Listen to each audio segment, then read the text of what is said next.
برایەتی سەوزپۆش میوانداری پێشمەرگەی هەولێری درێژ زەردی کرد لە یاری دێربی شاری هەولێر لە هەفتەی کۆتایی قۆناغی یەکەمی خولی نایەبی کوردستان.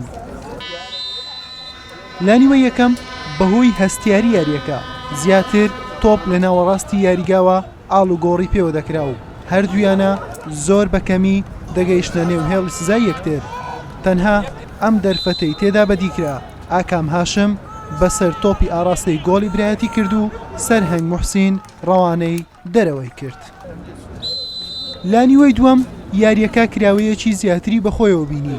یارزانانی هەردوو لە یەکی سێ جار بەختی خۆیان تاقی کردەوە، بەڵام ئەوەی تێیدا سەرکەوتوو بوو هەورەمان ڕزگار و سەرهەنگ موحسینی گۆڵپارێزانی هەردوویانە بوون کە نەیان هێشت گۆڵیان لەسەر تۆمار بکرێت و گۆڵەکانیان بە خاوێنی هێشتەوە. یاریەکە بەیەکسانی و بە بێگۆڵ بە کۆتا هات.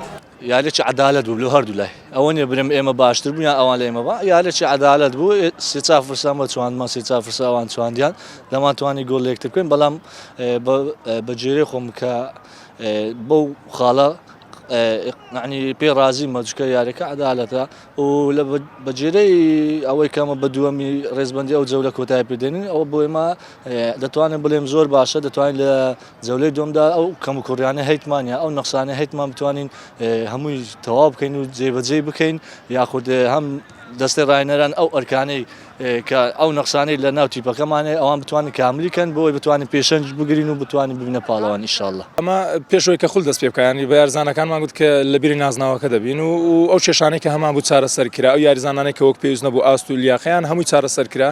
تەنیا مەسەلەی هێرشبەر ئەوش ئەوە بوو کە فەرعان شکرمان هینا، بەڵام بۆندی لە بۆ هات لە دەرەوە.